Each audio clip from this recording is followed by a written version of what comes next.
Halo, assalamualaikum warahmatullahi wabarakatuh. Kembali lagi bersama saya di channel Mas Vincent.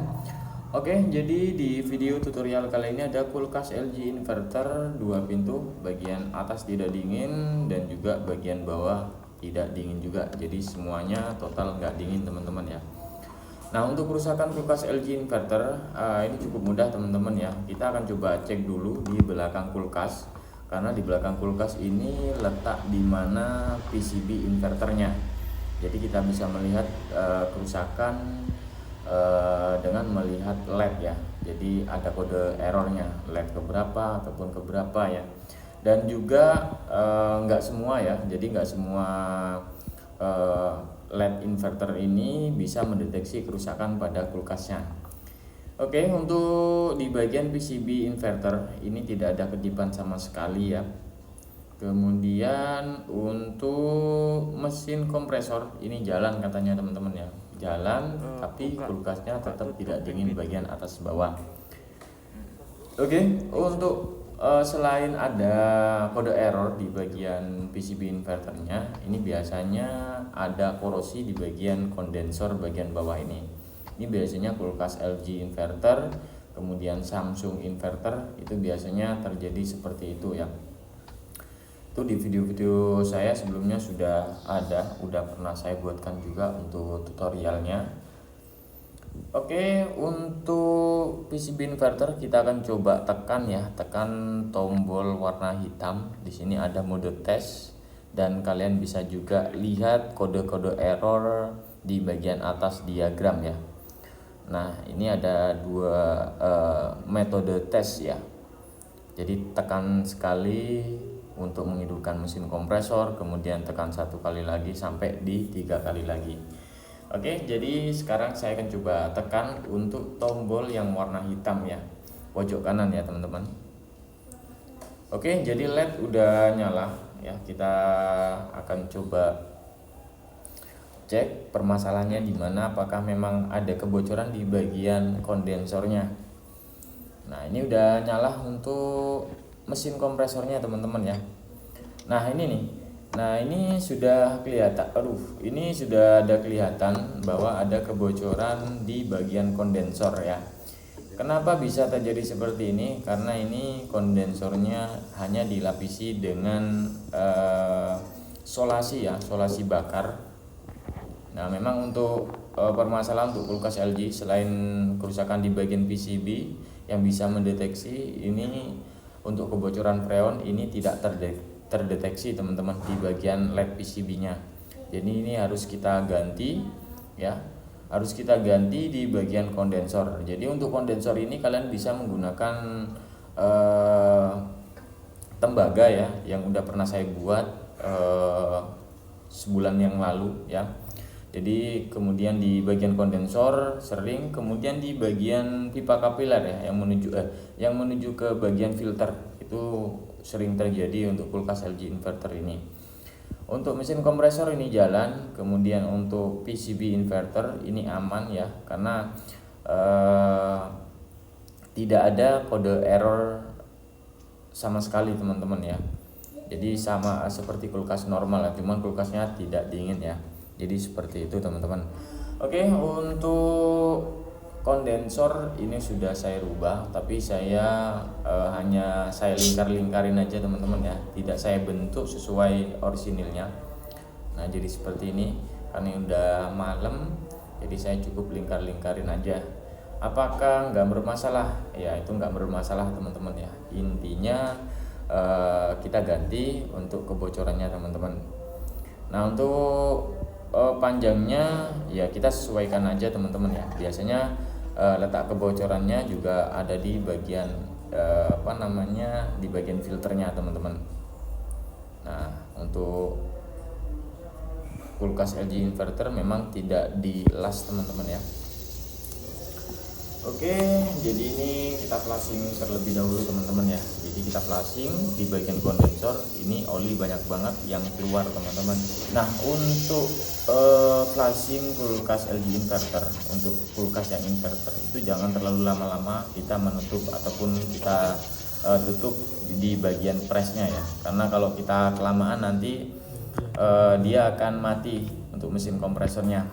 Dan untuk filter ini udah saya pasang, tinggal proses pemakuman dan selanjutnya pengisian freonnya teman-teman.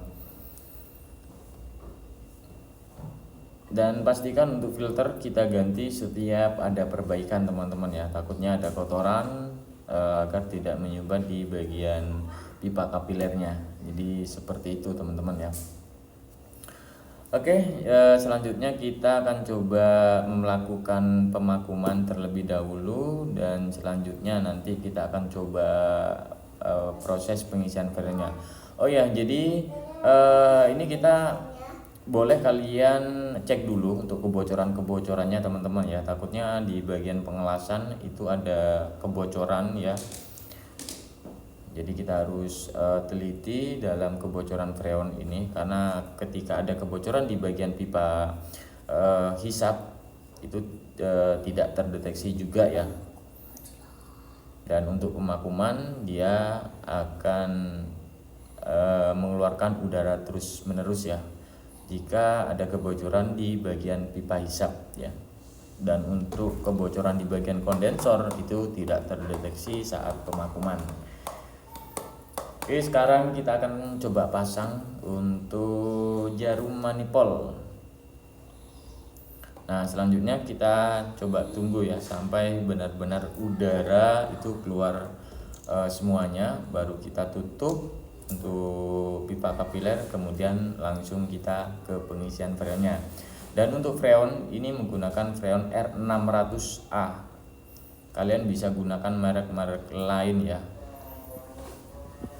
Oke, ini udah selesai ya untuk pemakuman, dan kalian bisa lihat ini teman-teman.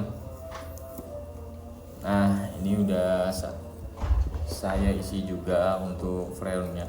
Jadi untuk freon ini beda dengan tekanan freon R134 ya. Jadi ini cukup di atas 0 PSI, ini kulkas sudah bisa beku teman-teman. Untuk kondensor udah panas ya, kemudian untuk filter udah hangat kuku. Nah ini ya kelebihan R600 ya, jadi tekanannya rendah, beda dengan R134 ya. Jadi tingkat suhunya pun juga berbeda. Nah ini saya menggunakan Green Cool R600A. Oke, ini kita akan coba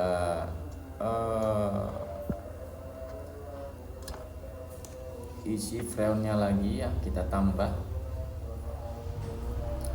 Nah untuk tanda-tanda kulkas buntu itu di bagian kondensor itu dingin teman-teman, filter juga dingin ya.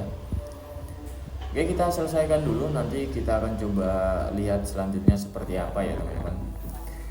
Oke, setelah kita tunggu, kita akan coba lihat ya untuk tekanan freonnya ini di 0 PSI ya. 0 PSI kita akan coba lihat hasilnya. Untuk filter juga udah hangat-hangat kuku. Kemudian untuk jalur pipa kapiler ini semuanya aman ya, nggak ada kebocoran.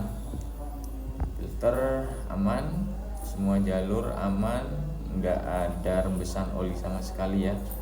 Oke, untuk kode error ya, untuk kode error di bagian PCB biasanya kalau misalkan memang ada error di bagian fuse putus, kemudian sensor defrost yang udah mulai rusak, kipasnya rusak, ini pasti ada tanda-tanda kedipan ya, kedipan errornya teman-teman. Tapi kalau misalkan ada kebocoran itu tidak terdeteksi teman-teman. Oke, kita akan coba lihat hasilnya. Oke, kita akan coba buka teman-teman untuk kulkas LG inverternya, apakah sudah ada udara dingin. Nah, ini sudah ada udara dingin yang keluar teman-teman ya. Jadi saya rasa ini udah cukup. Oke, jadi seperti itu teman-teman untuk memperbaiki atau menganalisa kulkas LG inverter yang bagian atas tidak dingin, bagian bawah juga tidak dingin ya. Jadi cukup mudah, di video sebelumnya udah pernah saya bahas juga ya.